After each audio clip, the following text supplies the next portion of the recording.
So, hello everyone, welcome back once again. In continuation to our earlier topic, that was preparation and physical properties of phenol, in this particular section, we will be discussing chemical properties of phenol. Whenever we say chemical properties of phenol, there are 3 to 4 different set of reactions that play a very important role. First of all, looking towards the structure of phenol, we can get that idea. For example, from the structure of phenol, the set of reactions which happen when this OH bond break. When this OH bond break, it is formation of phenoxide ion. It means your H will be leaving the system as H plus and you will be left by phenoxide ion. The second way of chemical reactions involve the complete replacement of this OH group by some other group, and that other group compulsory has to be a nucleophile. So this other nucleophile will enter and this nucleophile will be removed. So always OH minus leaves and the new nucleophile may enter. And the third set of reactions are very important. An electrophile will enter into the system. And we all know that when we are talking of an electrophilic attack on the benzene ring bearing the OH group, that is the phenol, this OH group will act as a donor, resulting into a high electronegative charge on the ortho and para positions, leading to the attack of electrophile at these dedicated positions. So our aim would be to recognize reactions that fall in these categories and to learn them. So our first reaction, which over here we will be discussing, is that phenol reacts with NaOH. Our answer will be yes. But when we say the same phenol reacts with Na2CO3, our answer will be no. And the same phenol when reacts with NaHCO3, our answer will be no. These three set of reactions, what we are trying to take over here is for a reason to prove phenol as acidic by nature. So let us start with this first point where we have phenol and we are interested in proving phenol as acidic by nature by finding its reaction with NaOH, Na2CO3 and NaHCO3. Let us take that reaction where we have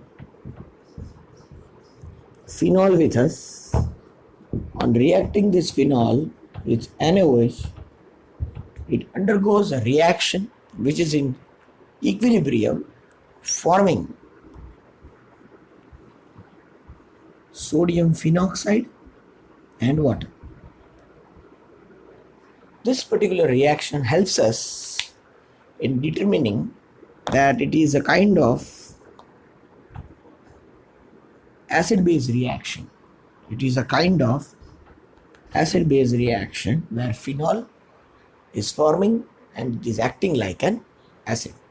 But the same phenol, if it tries to react with Na2CO3, or NHCO3, it is very clear that it will not undergo a reaction. It will not undergo a reaction. So this is our first set of reaction where phenol reacts with NaOH, but it is not reacting with NHCO3 or Na2CO3. This proves that phenol is a weak acid and it does not give any reaction with sodium carbonate or sodium hydrogen carbonate. So this is our first point, the first aspect that we are going to learn over here. And this aspect is based on reaction because of this OH bond. Reaction because of this OH bond. So in this same pattern, let us take few other reactions. So this was our first reaction. Let us react the same phenol. Let us react the same phenol with acid chloride and anhydride and check what happens. Acid chloride and anhydride. So over here I have a phenol. It reacts with excuse me, acid chloride in presence of a base, fundamentally NaOH. Now there will be two aspects of learning over here, which will include what was the reason for taking NaOH. So if you will look into the product that we are getting, the formation of product obtained over here will be OCOR.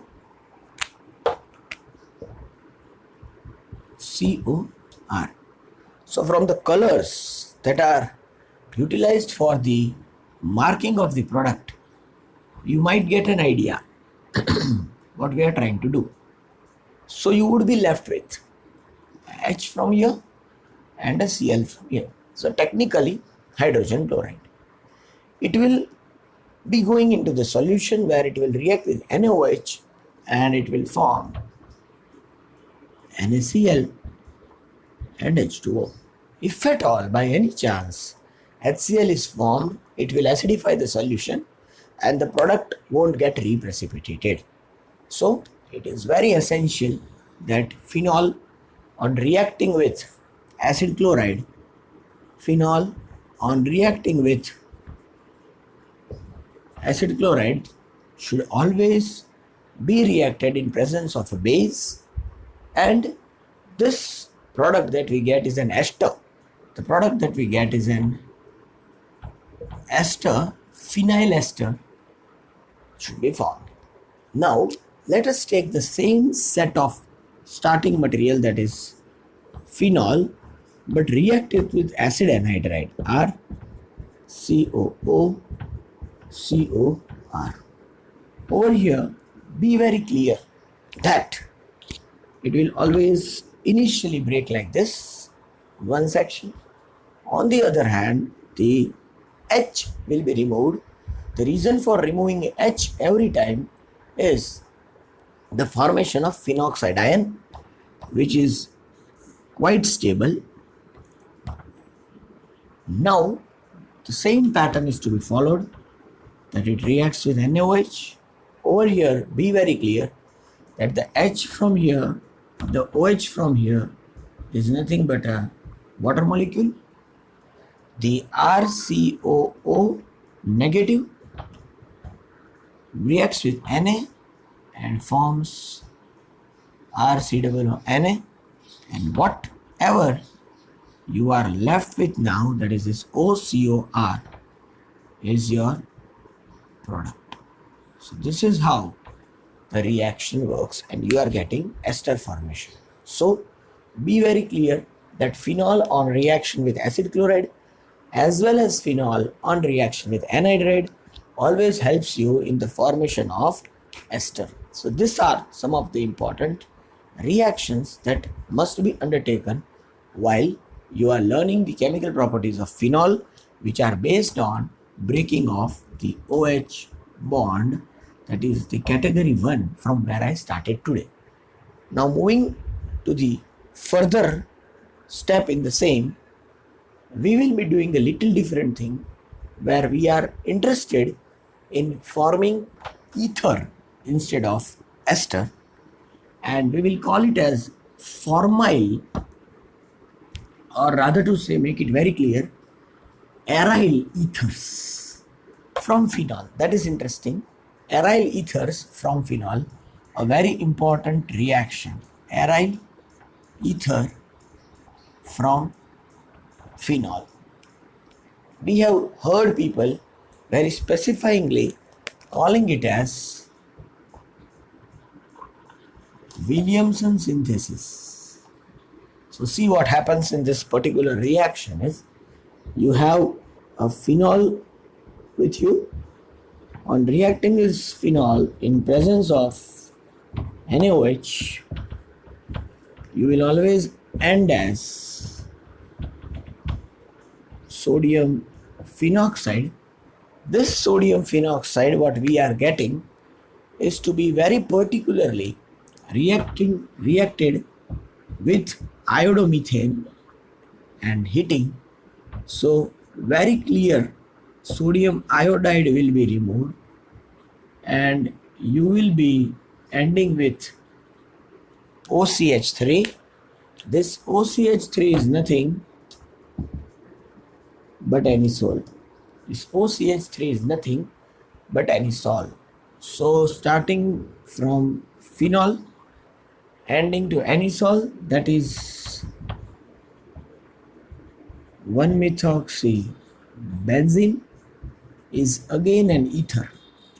Friends, over here there is one more interesting reaction, that instead of utilizing methyl iodide or iodomethane, we can also utilize iodoethane, and it will give you another very popular product, and that is OCH to CH3. Generally we try to represent it as 1-ethoxybenzene, but it is popularly known as phenitol. So these are the two very popular reactions that are encountered when we are thinking of preparing phenyl ethers from phenol. Over here there is one more reaction where the complete set of reactant is different, and a very simple set of reactant, that is zinc dust. This is a very popular reaction when it comes to competitive exams and chemical transformations, that is reactions. We are talking about phenol to benzene. We are talking about phenol to benzene. Whenever we say phenol to benzene, it is very clear that it is phenol, Zn dust, heat minus ZnO, and I'll end with benzene. I'll start from phenol. So this is how the reaction works. So these are few reactions where you can say that we are utilizing different set of reagents just to get our concluding products like ester, ether and hydrocarbon. Let us now move towards the electrophilic substitution reactions that play a very crucial role. Electrophilic substitution reactions that play a very crucial role when we say phenol, of which the first set of reaction we would be discussing is the nitration of phenols. So whenever we say nitration of phenol, be very clear. Whenever we say nitration of phenol, be very clear that we will be starting with phenol, and when we will undergo nitration, that is dilute HNO3 and nitration, we will always get a mixture of products, that is orthonitrophenol and paranitrophenol. This is important. Orthonitrophenol and paranitrophenol. Now what we will do, from this particular point we will take a pure nitration reaction, that is concentrated H2SO4 plus concentrated nitric acid, where you will be getting a jumbled product, that is 2,4-dinitrophenol. If you look into some of the popular question paper sets or past exams conducted by National Testing Agency, you will always find it as 2,4-DNP. A very popular product, 2,4-DNP. It's a very, very important industrial product. Still not stopping here, moving a step ahead and again representing concentrated H2SO4 plus concentrated HNO3 heating minus H2O. We are going to end with 2,4,6-trinitrophenol. But be very clear, for 2,4-dinitrophenol we always write DNP. Don't popularize it as 2,4,6-TNP. Popularize it as picric acid. Picric acid. This is chemistry. Now, moving to this all set of reactions, can there be one step directly from phenol to picric acid? Definitely yes. And that step is fuming HNO3. Fuming means the HNO3 or the acid that has lot of fumes coming out of it, highly concentrated. Fuming HNO3. It has a very particular reaction where at every step water is removed along with a particular temperature, that is around 364 Kelvin. Friends, be very clear that the numbers of temperature in Kelvin might differ a bit from a reference book to another reference book. But you should understand the theme behind our learning. And this is that particular reaction, that is nitration of phenol. Now let us move ahead in a similar fashion for another electrophilic reaction or electrophilic substitution. As of now, we undertook nitration. Now we are going to undertake bromination. Let us see what happens when we have bromination as our set of reaction instead of nitration. See what happens. Instead of nitration, let us think of bromination. Whenever we say bromination of phenol, we always undertake two different set of reactions, where in one set of reaction we will just say bromine water. Whenever we will just use this word bromine water, be very clear, we are going to take 3 moles of Br2. We will be liberating 3 HBr and we will end up with a product that is 2,4,6 tribromophenol. 2,4,6 tribromophenol. On the other hand, if we are interested only in a para substituted product, that is parabromophenol, we should always take carbon disulfide and bromine. CS2 is carbon disulfide. Carbon disulfide is a volatile liquid, and when we are taking carbon disulfide as one of the reagent, be very specific that you are interested in only one of the product, and that is parabromophenol, where you have a particular temperature of 273 to 278 Kelvin. It is very, very low temperature, and removal of HBr. So in the set of electrophilic substitution reaction, NO2 plus, similarly Br plus. Now we are interested in another discussion for the same set of reactions, where we will be taking 4 popular reactions. That will be Kolbe reaction, Fries rearrangement, Riemann-Timon reaction, and along with these 3 very important reaction, we will include oxidation of phenol. So catch us again on the same channel, that is youtube.com/c/Deepkumar Joshi, and in the upcoming video after this I'll be discussing these 4 set of topics, that is Kolbe reaction, Fries rearrangement, Riemann-Timon reaction, and oxidation of phenol, because there is a 100% guarantee that in most of the competitive exams of +2 level, that is NEET and JEE, one particular question comes out from these things, which are included in a broader subject of chemical property of phenol. So we will keep this recording or video up to this point. Thank you viewers and subscribers for your constant support. If you have any queries, you can mail me or you can be in touch with me through WhatsApp.